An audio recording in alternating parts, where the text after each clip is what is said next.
Hey guys, and welcome to another brand new video. In this video, we actually have some pretty exciting news going on today, where there is a brand new now PlayStation 5 beta that has now been officially announced by PlayStation on the PlayStation blog. Now, what does this mean? That basically means that as of right now, a few select folks will have a chance to be participating in the beta itself, which means they have a chance to go and test out and utilize brand new console features, but as well for anyone who might be watching this video if they're not in the beta, or maybe you will be. Basically, for this, we'll give you guys the full rundown of what's coming, what's being changed, and overall, there are actually some really good quality of life ones that, although it might be a little bit of a meme when it comes to the title, are actually very cool to get to go and see. So we're going to go talk about this, talk about the drama, talk about the good stuff, and of course, I want to hear all your thoughts and comments on the stuff down below. Make sure you guys are subscribed with the notifications on too as well. Leave a like if you like it. Of course, the Twitter and Twitch stream down below, and the Amazon links for consoles. Let's dive on into the video itself. So as I mentioned, we usually a big PlayStation beta and updates are kind of more like far in between. PlayStation themselves do typically go to maybe like 1 or 2 a year, and the prior ones are really big, such as including like the SSD, just like really general big updates, and sometimes they have things with like 1440p support and like cool stuff like that. But right now we have a lot of cool stuff with the brand new PlayStation 5 beta that is rolling out today with new accessibility and audio options, social features, UI enhancements, and even more. So invited beta participants from select countries can now test these brand new PlayStation 5 features. So with each PlayStation 5 system software release, we're introducing new features designed to enhance the many ways you can access your favorite content, navigate your console, or create new gaming memories with friends. Today, we're thrilled to roll out a new PS5 system software beta that introduces new accessibility features as well as audio options that allow 3D audio powered by Tempest 3D audio tech to be enjoyed on compatibility Dolby Atmos enabled HDMI devices such as soundbars, TVs, or home theaters. That's kind of a long-winded sentence over there. But basically, this one has brand new big features and changes when it comes to audio options, and more so that just means that Dolby Atmos enabled stuff, such as they said, soundbars or TVs or home theater systems can now fully go and take advantage of the audio sources on the PlayStation 5, which is very nice if you guys do play from your couch on like your big TV, have a media system, which I know a lot of folks who are console gamers do. That's good stuff. That's good. That's a thumbs up in my mind. So that's huge. That's nice. That's good for the higher end folks. I'm usually someone who just plays on my like PC setup with basically a capture card and HDMI to my PC. Because if I'm playing, I'm usually doing stuff on Twitch or recording for YouTube or whatever. So for me, like that's kind of indifferent. But I know a lot of you guys who watch who went full gusto. Brand new console, brand new couch, brand new TV, brand new sound system, or if you use it for like an entertainment system, that's a really big thumbs up. The beta also includes more options to quickly find games and console tips, new ways to connect with other players, and customize your multiplayer sessions, and 2 big updates I'm going to highlight right now.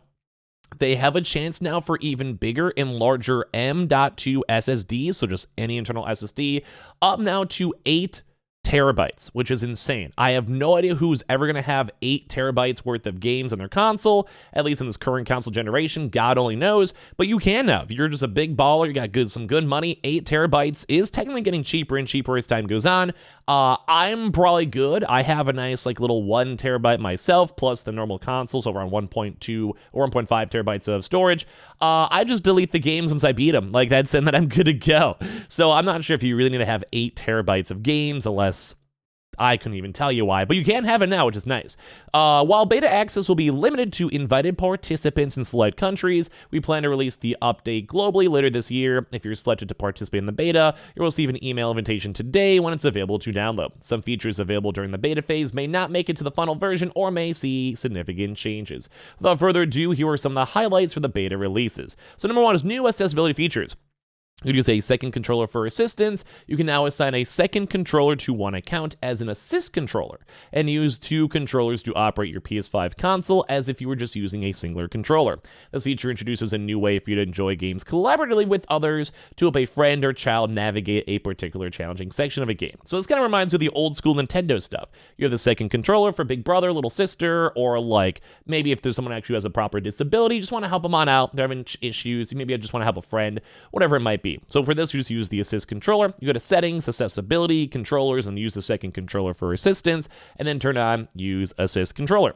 You can also use an assist controller when your main controller is a DualSense or DualSense Edge wireless controller or a PS5 supported third-party controller. So basically just go through the accessibility options. You have a chance to utilize that. Super easy and kind of cool. I like the idea of that. System UI haptic feedback. You now have the option to turn on haptic feedback effects while navigating your PS5 while using the DualSense controller as well.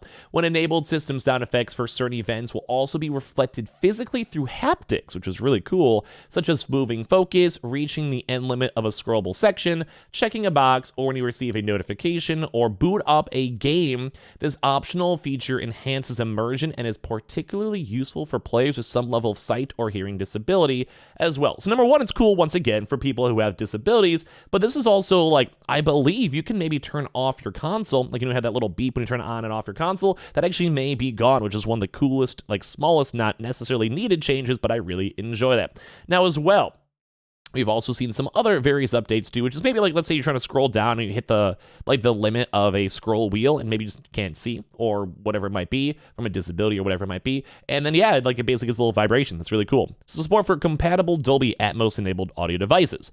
3D audio powered by Tempest 3D audio tech can now be enjoyed who have all these really nice Dolby Atmos devices. So this is like the sound bars or TVs and all of that. And it's just nice. It allows for just better immersion, better sound effects. It looks good. Just have to turn on through the sound settings. Social feature enhancements. Party UI update. You can now invite a player into a closed party without automatically adding the player into the group or even creating a new group. So additionally, players can now send open or closed party invites to groups instead of only individual players. So just making it a little bit easier to set up groups, see your friends, or not have your friends involved if you don't want them fully there. So when someone's sharing their screen in a party that you can join, you now see the preview image too as well, their share screen even before you enter the party. So it's also kind of nice to see if you want to hang out with your buds.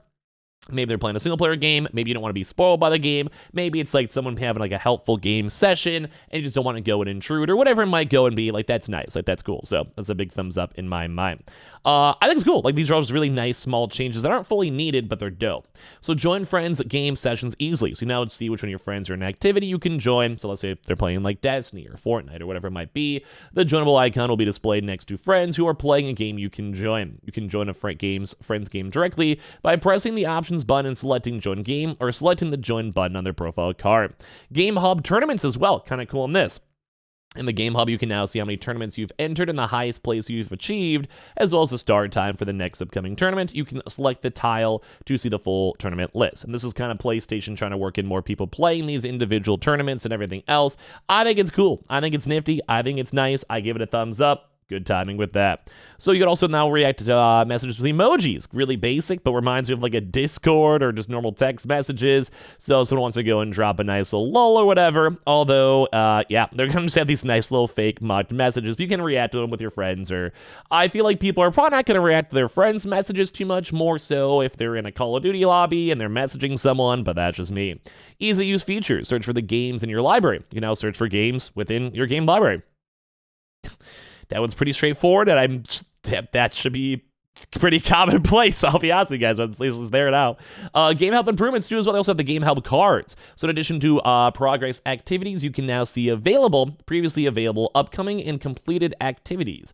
When a card is selected, its details will be displayed on the right side of the card too, making it easier to find the hints and objectives. Discover new features. Browse useful tips for getting out of your PS5, again, the most out of your PS5, and learn about new features in the new Discover Tips screen. So you have all these over here too. Basically have the game list, game categories, music, share screen, and all this. And this is the one I was talking about before, probably the biggest one. Mute the PS5 beep sound. So you can now mute or adjust the volume of when you turn on your console, little like boop. Beep sound when you're turning it on and off or putting it to rest mode. So if you go to settings, system, and beep sound, I almost want to make an individual like short or 2-second one. For this one, you go to settings, system, and beep sound to adjust the beep sound volume. Select volume to mute the beep sound turn on as well. So basically, like, you just turn it on and off. But that's a good update. It's small, but it's good. And support for larger capacity M.2 SSDs. This is like the only real big update besides quality of life, which is now you can now bump up to an 8 terabyte basically hard drive. SSD, same thing, whatever, basically up from 4 terabytes before to expand your storage. Although I'm not really sure how many folks are going to get the 8 terabyte, it is all very nice to have as an option just in case you would want to do that. Once again, though, I'm probably good with my 1 terabyte or so and just delete games as they go, but some people are really big into RPGs, maybe have a lot of games or use their PlayStation as their primary gaming console. Can't blame me if you want more, I'd say go for it. So make sure you guys are subscribed with the notifications on. Give me your thoughts on this brand new beta, or if you guys are going to be a part of it. I'm pretty excited for it myself. And of course, you have the Amazon links down below, the Twitter and Twitch, and of course, leave a like, subscribe with them notifications on, and we'll see you guys later on throughout more videos.